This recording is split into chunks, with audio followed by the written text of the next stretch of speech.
Hi everyone, Brian from Variable Traders here. It is the weekend, December 14th, and hope everyone's having a good weekend. This, of course, is the weekend video. We will take a look at what happened last week in the markets, quick review, and then we'll take a look ahead and see what we got coming up this week. Of course, we do have the big Fed rate hike decision, which everyone is expecting for another quarter point cut, but and probably Powell will deliver. So anyway, let's get down to it and see what we got coming up this week. Some stocks to trade, maybe.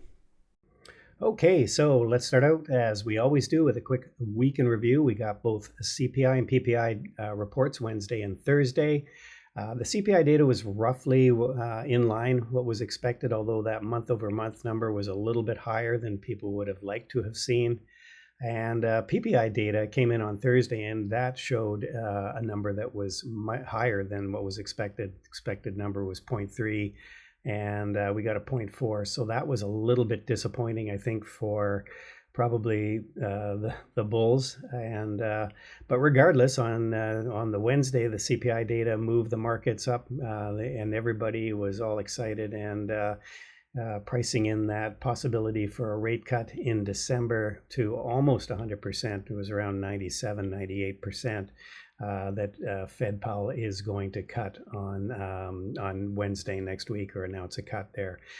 Index is pretty mixed. The only one that ended up on the week was the Q. We managed to get over 20,000 there this week. The Dow, however, posted a third week in a row that on dropping.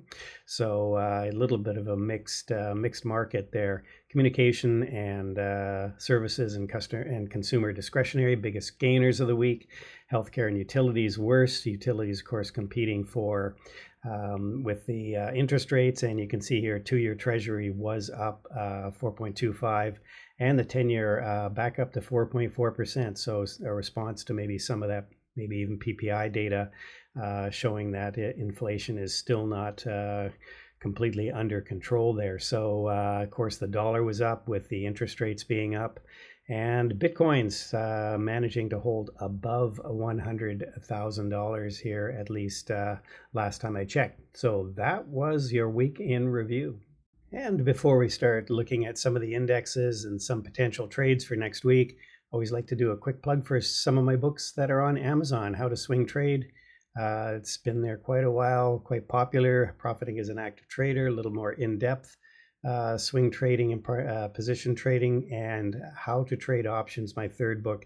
And that one, I'll be talking about some options trades. So if you're interested in learning how to trade options or some of my strategies, you can check those books out on Amazon.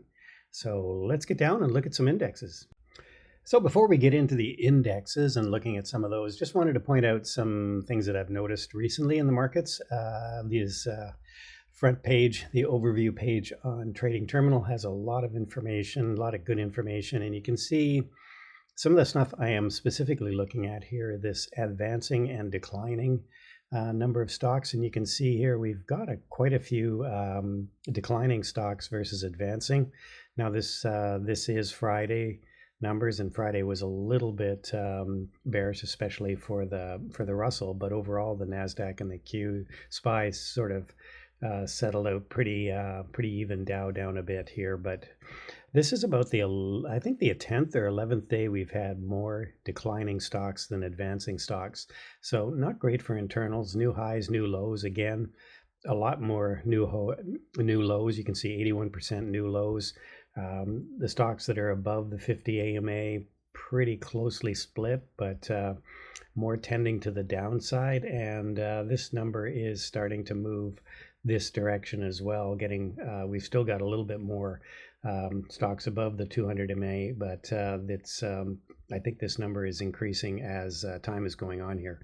So a little bit of an indication for the market internals that would say maybe we are getting near a top, or certainly into an area where we can probably see some consolidation for a while here.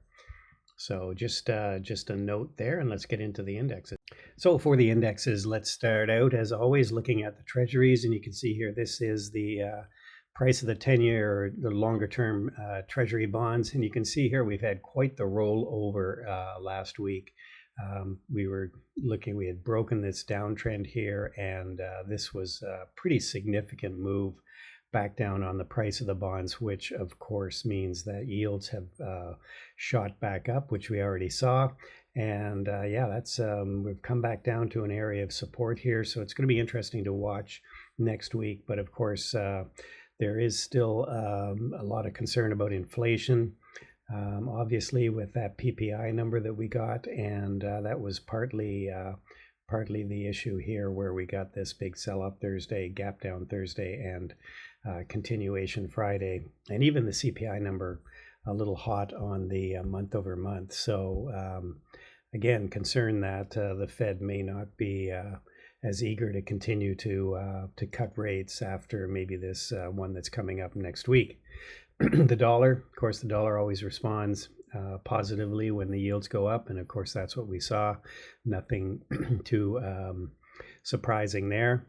QQQs, let's see what comes up here. You can see we did hit an all-time high on Thursday, and pulled back a little bit on Friday, but trend is still to the upside on the QQQs, primarily driven by the technology stocks that had a pretty decent week last week. AVGO reported some really good numbers last week, and you can see we are still in an uptrend. We still have not broken either of those moving averages. The SPY, a little bit of a different story here. You can see that we're starting to consolidate. You could even say this is a double top. We are sort of testing this moving average, this 9 EMA, and next step we may end up testing this 20 EMA, which we did sort of rolled over, came back down, tested it, came back up. But we're looking a little toppy here, I would say. We've had a great run, right through the year 2024. Had our nice pop up here after the election, and we had more of a run. And here's the Dow, sort of same story here, double top, and maybe showing what the SPY might start to look like in another week or so. You can see here we lost this moving average, and now we've lost this moving average, and the Dow could be coming back down. The DIA number could be coming back down to this 434 number, sort of coming back into where we gapped up from, and then the next step down would be into here. But I kind of feel like there's still a lot of optimism in the new year with tax cuts and all the rest of that. The IWM, again, sort of a double top pattern here, top one, top two, and then we rolled over, lost these moving averages. So we could be coming back down to this 227 area, which is this gap, and then the gap fill, and then we may refill this gap again here. So maybe some more downside on that. And then of course Bitcoin, nice gap up after the election, and then we've come back up. We are still in an uptrend, trading around just over 100,000 on Bitcoin, and sort of the trend is still your friend. So as long as we keep going up, staying above these moving averages, it's on an uptrend. So if you were in the room last week, you would know that I started to get quite interested in Boeing early in the week here. This was Tuesday, and we had a nice move, started to get a nice move up there. I got long as we started to break out from this level that I thought was probably an area of prior resistance. It really started to move up here nicely, and I'm long now BA, and I'm actually thinking this might be a bit of a longer term trade. I may partial some when we get maybe up to 180 if we can get there. But, I'm really liking this as a long-term trade. Costco, I did this trade on midweek. Again, sort of talked about it in the room. This 115, I shorted the calls, the 115 calls. I saw this doji here on Wednesday and kind of felt like this had a nice move up on earnings. It gapped up and then started to sell off, and that's a strategy I like to use. Talk about in my book, How to Trade Options. Lulu did the same thing. Like this Wednesday price action after the strong gap up. wait a couple days. We really tried to get up above 420 here, couldn't hold it, so I shorted the 415 calls, and they expired worthless at the end of the week here. And my last swing trade that I've been talking about for a while, TD, had some bad earnings. Shouldn't have held it through earnings, but it did bounce back a little bit here, and it's a longer term hold. I think it's again, I'm just going to have to hold it and see where, and maybe next year it'll start to come back up, maybe fill this gap. In the meantime, I will continue to just sell upside calls against the position, and again, talk about that in my options trading book.